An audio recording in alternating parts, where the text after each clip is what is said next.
Get us started. And as you may have heard to our audience here, my name is Lisa Jane Vargas, and I am a coach with Assured Strategy. And I get the honor of offering this webinar. It's our last webinar for the year of 2024. So really great to be here, and glad those that are with us are here. So thank you. If you have questions as we go along here today, I welcome you to come off mute and ask. I don't mind pausing and having that question answer, or you're welcome to write a question in our chat. So welcome. I'm always curious on what brought you here to this webinar today. So if you would like to share that in the chat, you are welcome to do that, or just shout it out now. What brought you here to this topic of profitable growth, leveraging the scaling up methodology?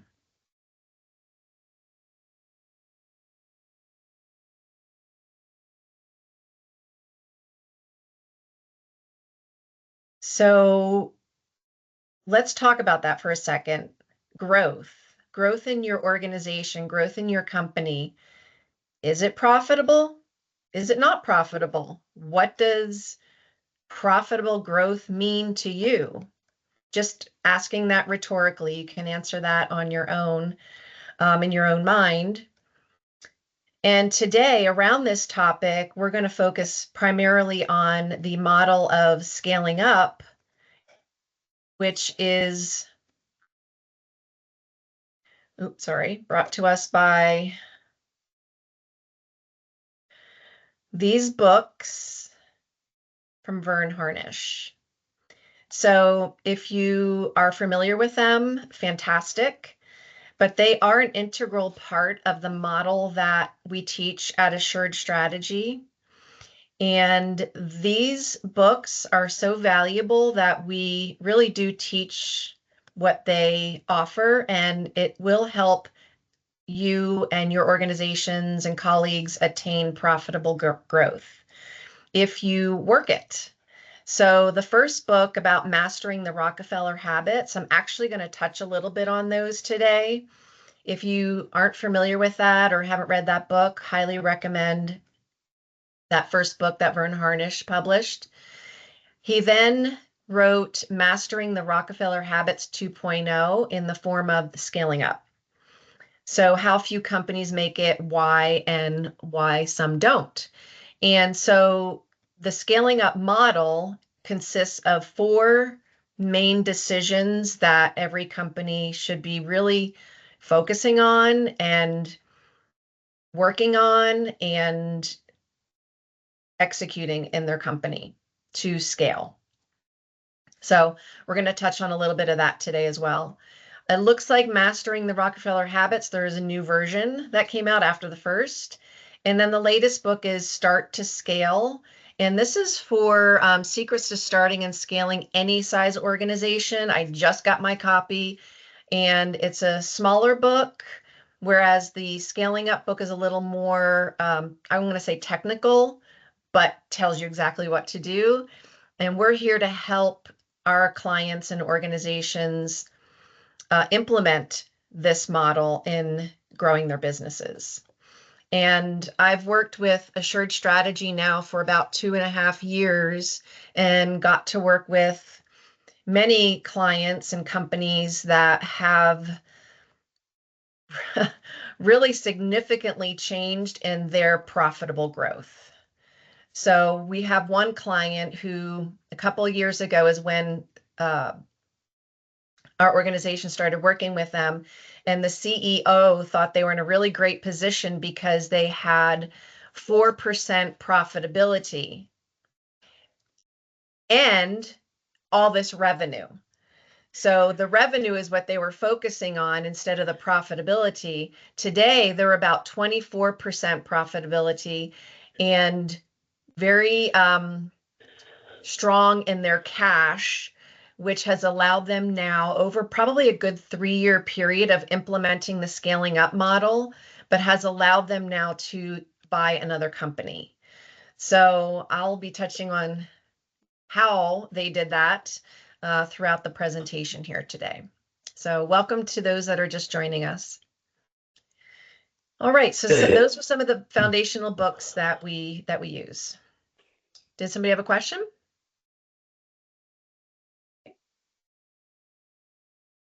All right, so focusing on that scaling up book and the scaling up model, as I mentioned, there's 4 decisions to drive and scale growth.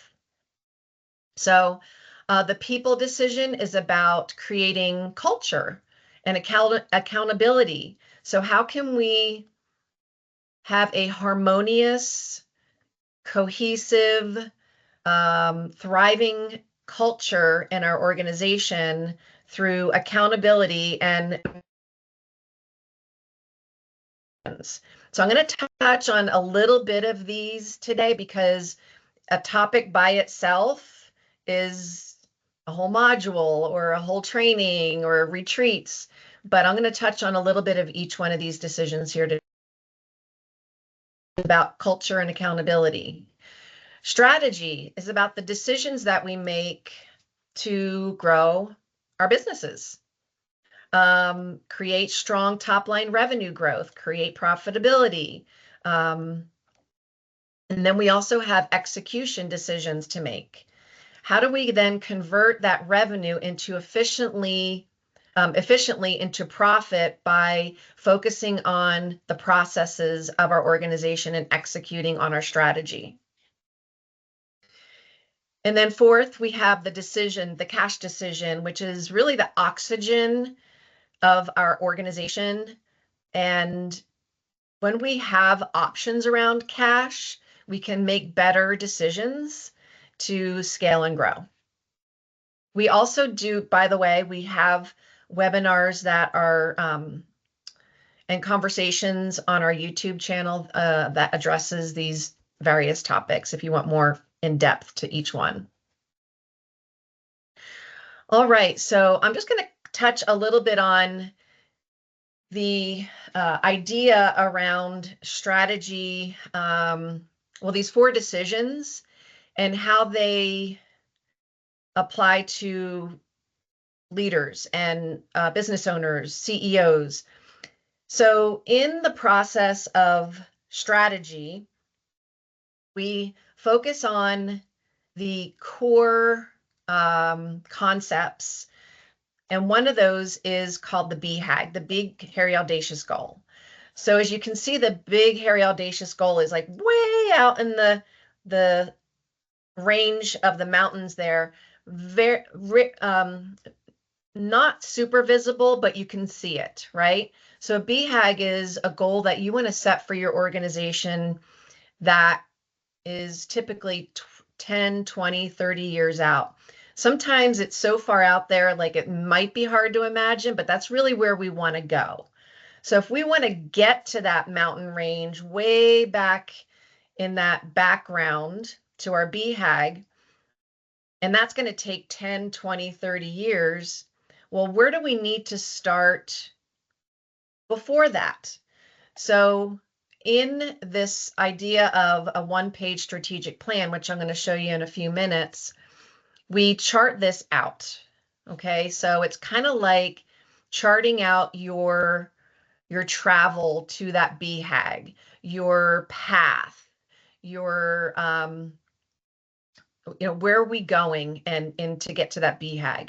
So if we kind of go from the largest now down to a smaller goal of 3 years, you can see the 3-year target is closer. We can see that a little more clearly, right? And to get to our 3-year target or goals, coming in a little bit closer, we would create our 1-year goals. From our 1-year goals, we create our 90-day goals or quarterly rocks or quarterly goals. From there, where do we start? We start where we start. We start today, right? So what are the things that we need to do on a daily basis to feed into each section of those goals in order to get to our BHAG long term? So when we look at it from BHAG coming down to today, we call that a cascading methodology or outlook. And the question is, are we all going to go on the same path? Are you going to be leading your team on the same trajectory, on the same path? Or might we find some of our team members going off into the fields, into other paths, into other directions? So with our strategy, people is a big part of this whole initiative and this whole model of profitable growth and scaling your company. And guess what? With people comes behavior. So we might have all different kinds of behavioral styles within our organization. We do have all different kinds of behavioral styles within our organization. There's many, many tools available.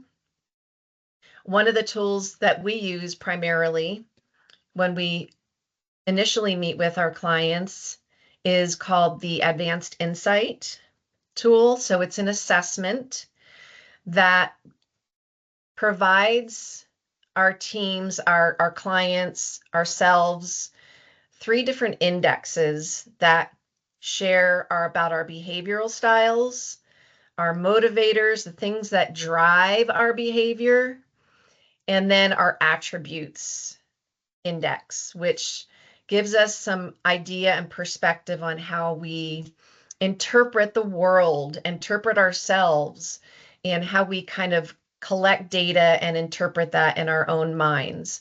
So the Advanced Insights is an awesome tool. If you can look it up, they do have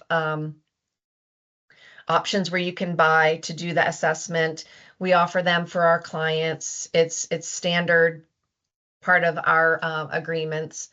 But one of the, as I just mentioned, one of the indexes or reports that are generated from that assessment is called the DISC, or the Behavioral Style Assessment results.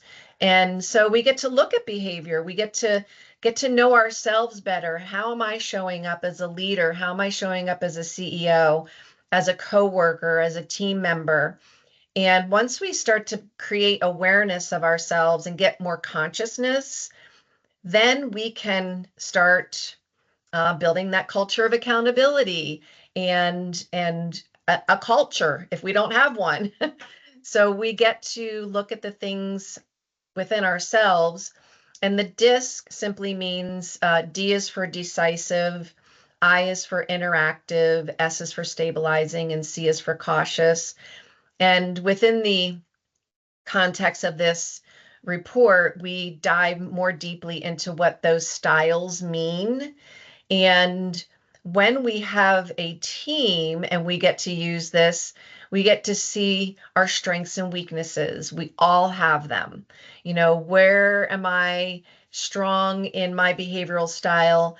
Where am I not so strong in my behavioral style? And how can we work better together? Because without people, we probably don't have a company, right?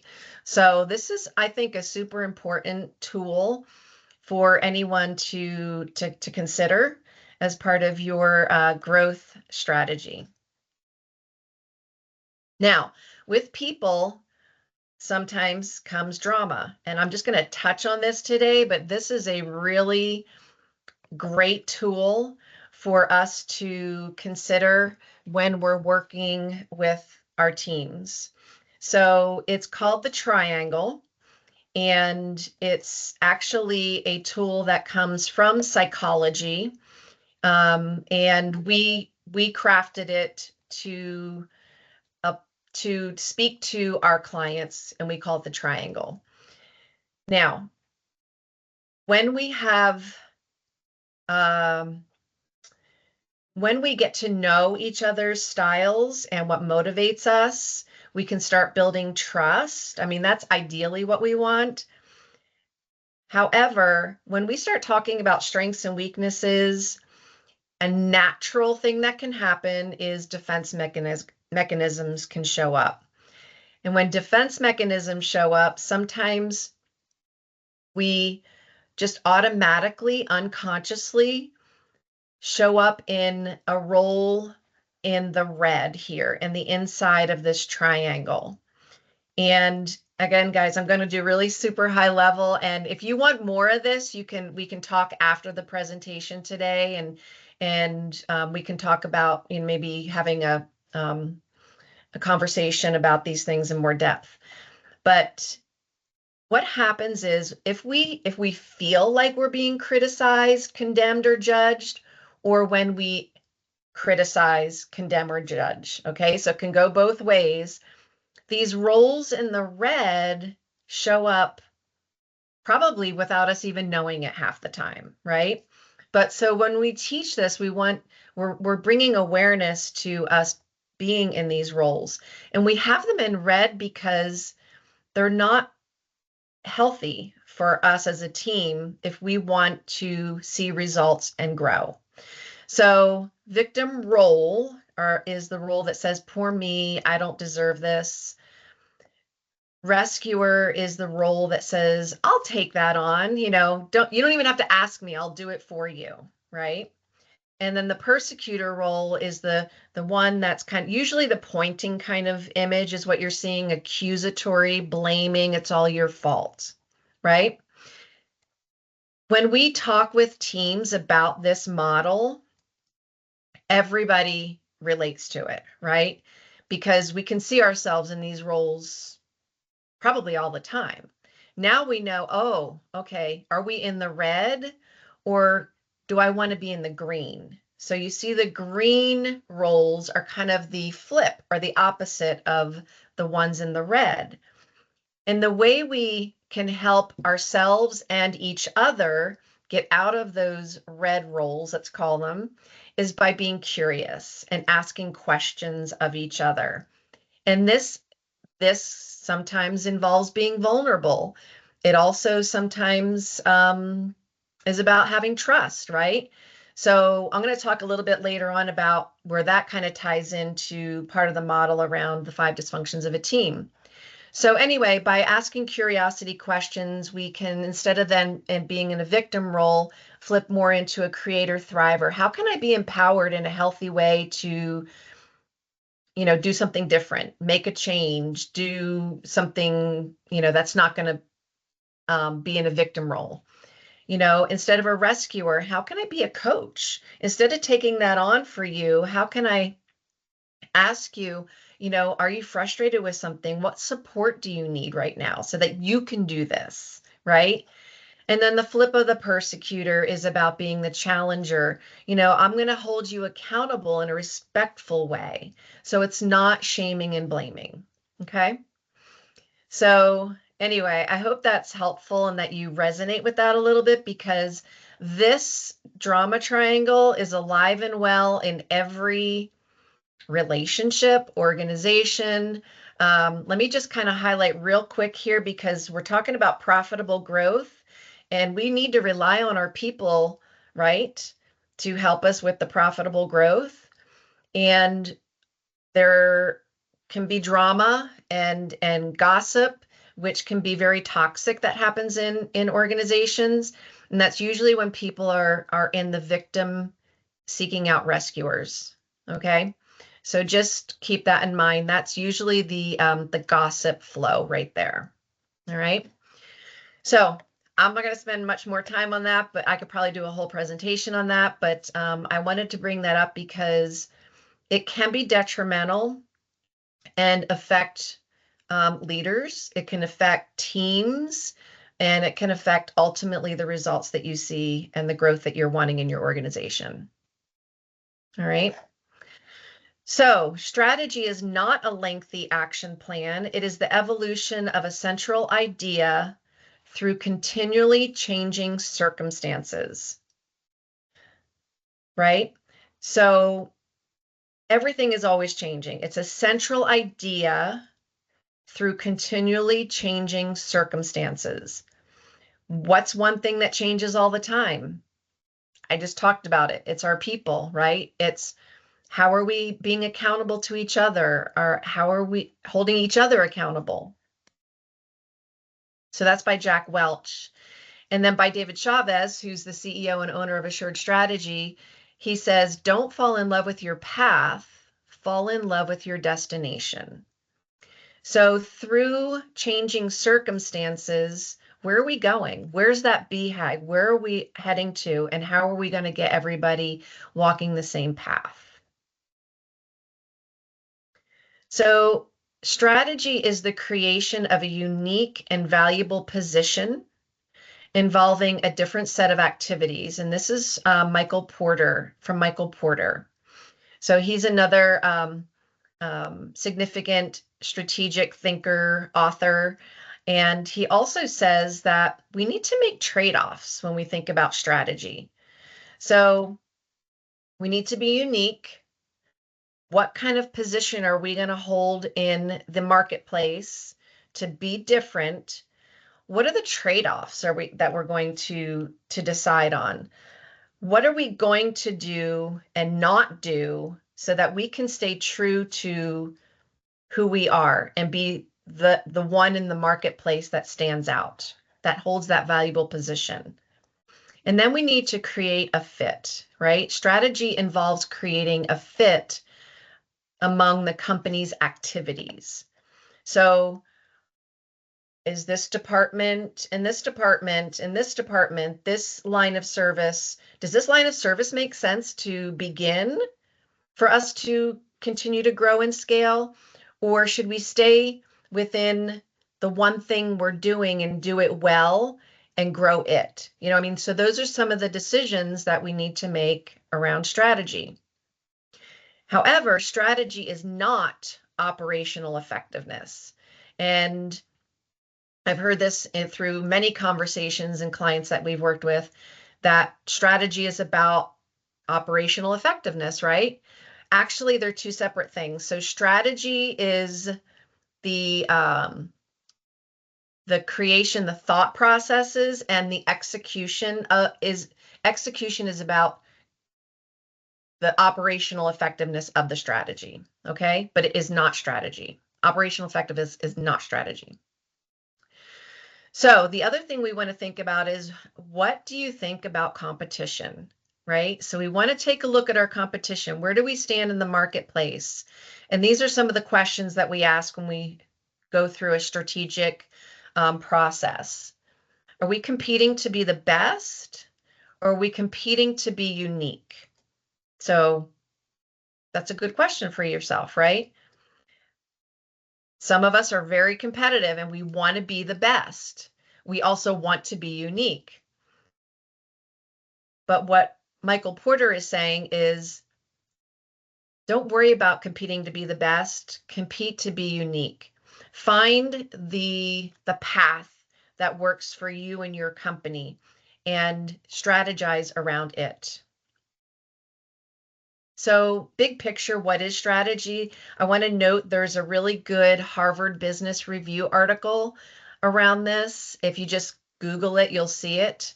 But it says that a real strategy involves a clear set of choices that define what the firm is going to do and what it's not going to do.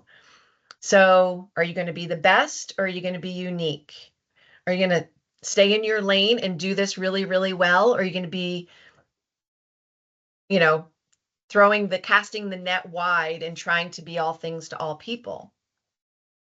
So it really is understanding your competition, explaining how you're going to achieve your own superior performance in the face of competition. How are we going to be having a distinct approach? How are we going to create our own competitive advantages? Okay. So strategic planning is how the company designs that system, the answers to those questions, and which is very different from an operational action plan, as I mentioned before. So this is a cool graphic here that kind of pulls this all together. So strategic analysis and execution. So before we get to execution, right, we want to gather data.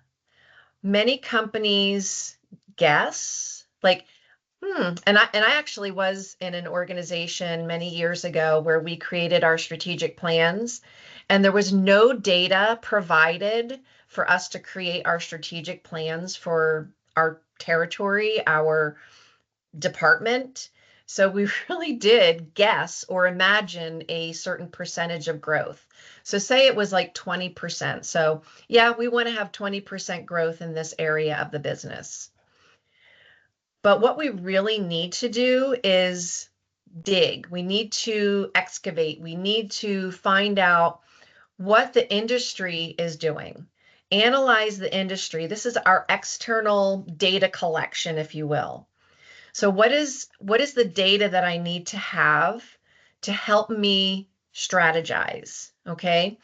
How am I going to find that data? Do I have the resources available in my organization, or is it me that needs to go do some research? Like, what's happening out there with competition, right? So having that data is going to be an integral part in my strategic analysis process. Then, just depending on where you are in your company's business cycle, life cycle, if you're a newer business, you probably don't have the internal data available. But what I want to encourage is as soon as you can in starting a new business, document, get data, collect data so that as you go along in years, you have that historical information. It's going to be so integral in helping you strategize and make decisions in the future. It'll just make it so much easier, right? We want to take a look at what's working, what's not working. If we've been in business a couple of years, if we're in that past the startup phase of the business life cycle, if we're in that kind of gazelle scaling up phase where maybe you are since you're here today, what's working, what's not working, what processes are efficient? Are we wasting money in certain areas where we can maybe refine? So these are some of the questions that we want to take into consideration as part of this initial part of your strategic analysis. So once we get those two components of data, we can then perform our strategic evaluation. Okay, where do we want to go from here? We have this data externally, we have this data internally. Let's pull it all together, evaluate it, and then we can start creating our strategy. What's the scope of our plan, of our business? What position do we want to have in the organization? Maybe last year we did this, and this year we want to grow a little bit in this area or that area, or maybe we want to stay where we are and grow in a different way. What's our stance in the marketplace? Where do we fit with our customers? And what's the logic around all this? So these are just kind of some just simple points that would be brought up in that strategic planning conversation and creation. Once the strategy is created, then we can go to execution, and then we do it all over again. So once we execute, we have evaluation systems in place, and that's where the Rockefeller Habits Checklist comes in handy.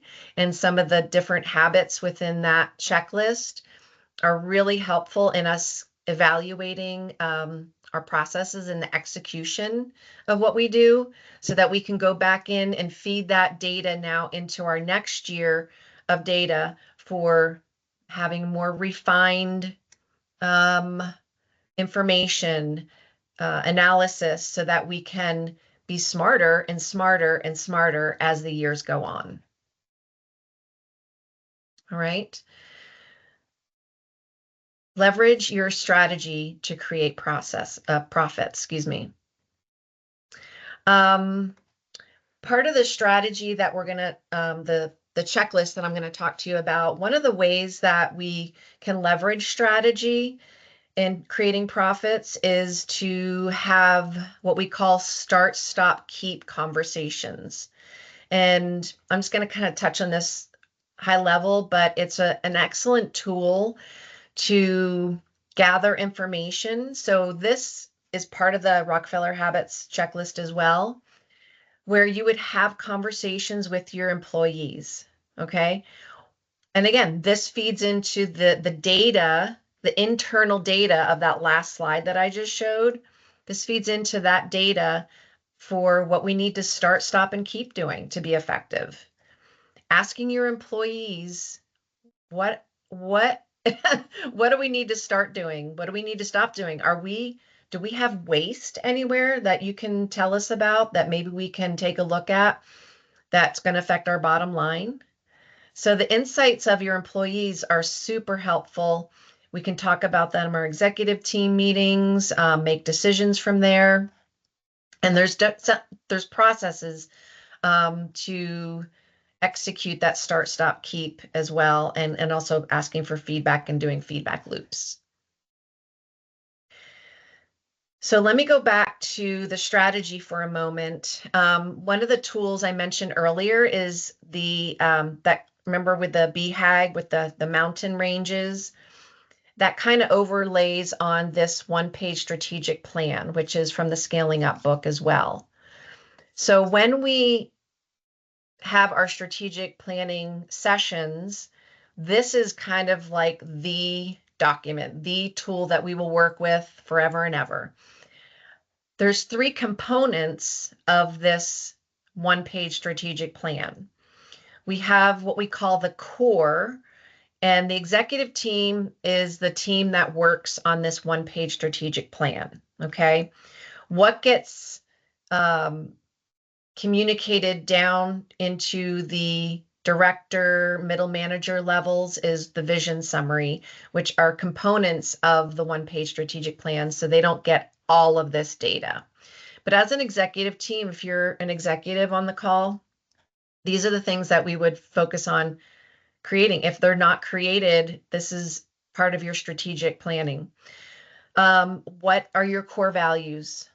Is your company living your core values? Are you living your core values? What is the company purpose? Why are we here? Why are we doing what we're doing? What are our competencies, right? Then we get into the strategic thinking. Once we get to know the core of who this business is, why are we here? We talk about the action items, the profit per X, brand promises. We then hone in more on, revenue and profit, what our key thrusts are.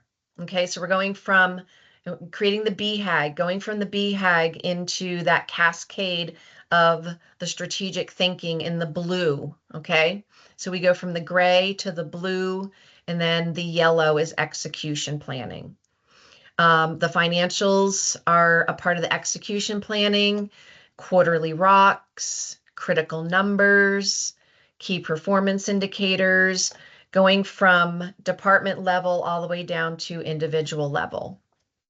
Okay, so that's super high level on the one-page strategic plan tool. Okay. So one of the other factors in strategy and scaling up is cash, right? So without cash, can you grow? I've heard so many stories and comments from clients and just colleagues and other coaches, where we think revenue is the most important thing.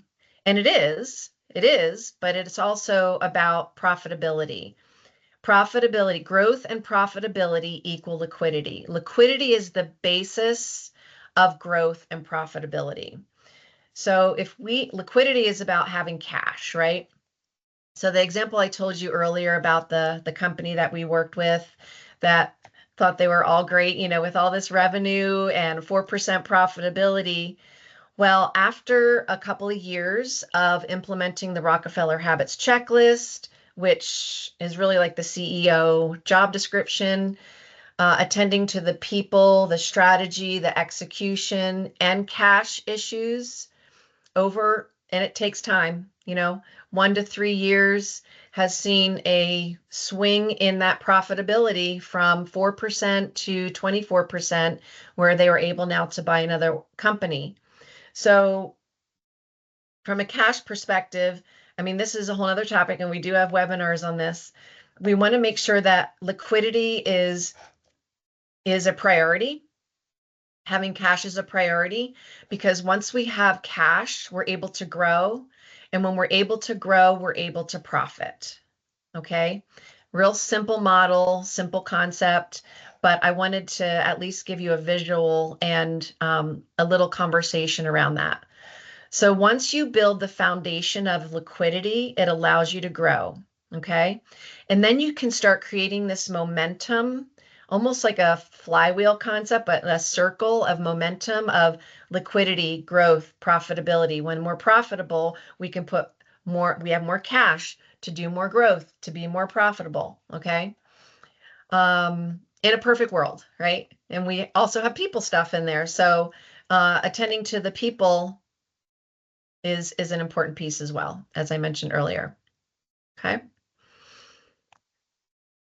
Right. So from there, we also need to make execution decisions, right? So are all your processes running without drama and driving industry leading profitability? It's a good question to ask yourself. Are your processes running without drama and creating profitability? Um, some of the clients that I've had exposure to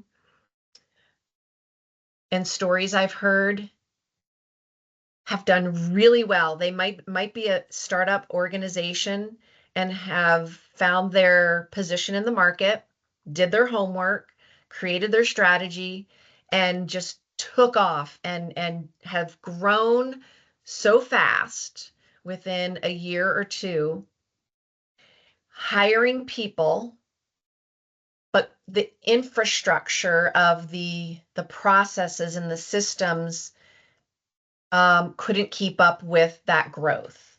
Okay. So it ends up causing some challenges, right? Maybe waste in finances, in our funds, in our uh, people. Like, are we hiring the right people and doing the right things right? You know, so execution, if we aren't paying attention to the processes along with the growth of the organization and the people we hire, can cause some drama financially and drama within our people. So one of the tools that I mentioned is the Rockefeller Habits Checklist. Okay. This is, I think, one of the most important tools that we can use. You probably can't read it because it's so small, but this is 10 habits, which, if implemented by the executive team, bringing the middle leaders on board and executing this checklist, which, by the way, doesn't happen overnight, doesn't happen in a month, probably at least a year to kind of really start checking some of these off, the company will start seeing some positive changes. I've seen it happen. It's actually a really beautiful thing to see. And it really starts with the executive team taking it seriously and learning how to execute this checklist and all these. So there's the habit, and then there's little bullets underneath each habit, which talk about the more specifics on how we're going to accomplish that habit. Okay. So it's absolutely one of the best tools that we have, and I would highly recommend looking further into that. And it's in one of the books that I mentioned early on. So let me just kind of mention this. One of the great exercises we use this for is if you do adopt it and bring it into your business is kind of doing a little assessment with the executive team. Read over them. You don't have to know exactly what each habit is, but just have everyone rate. How are we doing in these habits now? Okay. 1 to 10, 10 being the best. Yes, we're doing it great. 1, we're not at all. And just kind of get a pulse check on where your team is and your organization is. And then at a year, do that exercise again and see how much there's been improvement has been made. So, all right. And then earlier I mentioned the 5 dysfunctions of a team. So this is actually relates to one of the habits, or it ties into the whole scaling up model. With the people part, accountability, us getting results. So a true measure of a great team is that it accomplishes the results that it set out to achieve. The BHAG, the big, hairy, audacious goal. Okay, so all of these components that I'm talking about here today are for the purpose of us achieving results, right? We need to prioritize achieving results with the teams that we're on, and with ourselves individually and with our departments. So if you haven't read The 5 Dysfunctions of a Team, this is a book that we recommend. It's by Patrick Lencioni. Easy read. It's written as a fable. But the 5 dysfunctions, which I'm going to say probably all organizations have, is the absence of trust is the foundation of the dysfunctions. If we don't have trust on our teams, on our executive teams, and we teach this on into the organization from there, but if we don't have trust within ourselves as a team, how are we going to achieve results? Because when we have trust, we can have healthy conflict. But most times, most teams fear conflict, right? Who wants to be in conflict? Who wants to have that kind of conversation? Some people do, right? But the second dysfunction is fear of conflict. So we don't have trust, we fear conflict. And when we fear conflict, then we can't get commitment from each other because we don't have the conversations that are necessary for us to get to commitment. Okay. So there's a lack of commitment. When there's a lack of trust, absence of trust, we don't have conflict, we have a lack of commitment, then it's really easy to not hold ourselves accountable and others accountable. So there's an avoidance of accountability. Asking each other, hey, you said you were going to do that thing and it's you haven't completed it. So what kind of support do you need? Or how's it going? You know, we don't have those kinds of conversations when we're in avoidance of accountability, which ultimately leaves we don't get results. There's an inattention to results. So if we flip it and we have trust with each other, we can have healthy conflicts. We can have healthy communication. And this is, I'm going to say, guys, this is not easy, but if we get to understand this and practice it, and sometimes with the help of a coach, an outside perspective, it can make it more manageable. You know, we can practice it. Once we can have those healthy conflicts at the table, then we can say, okay, we might not agree, but can we commit for the betterment of the company, for the path to the results? Yes, we can. Okay, great. How are we going to do that? Who's going to be responsible? Who's going to be accountable for the things that need to happen so that we can see the results? So it's an excellent model. I highly recommend you take some time to look it up and read it. But this is all the things that we talked about today will contribute to your organization being profitable and growing.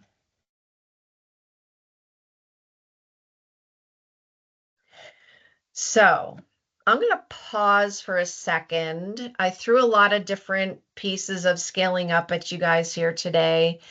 Is there anyone that has any questions, comments? You can come off mute and ask.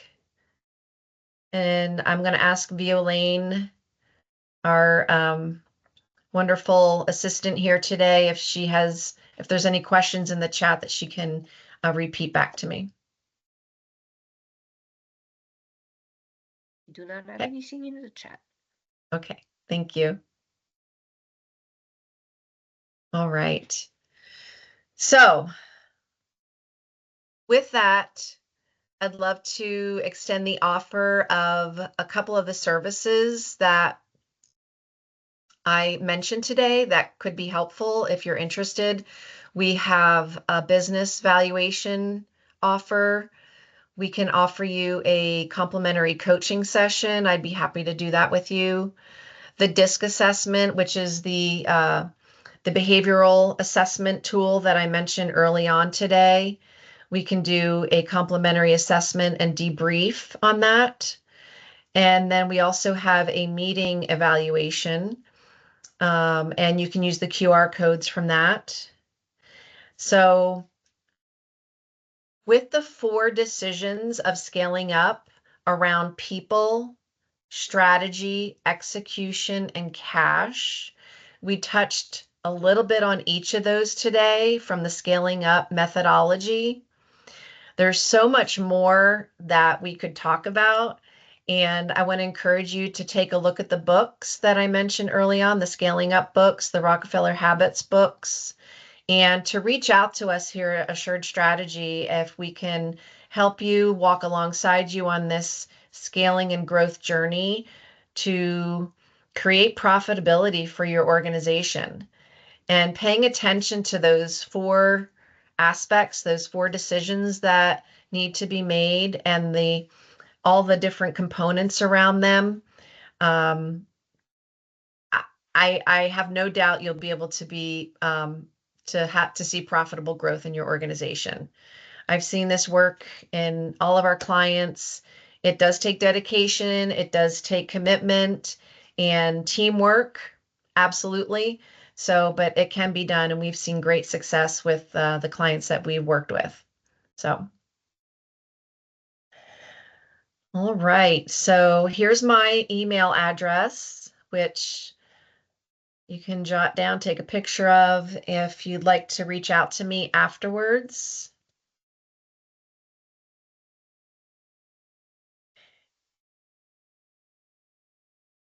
You're welcome. You're welcome. And then we have upcoming events that I wanted to share with you in the form of workshops and webinars. So can't believe we're already talking about April 2025. We have a scaling up workshop in Dallas, Texas.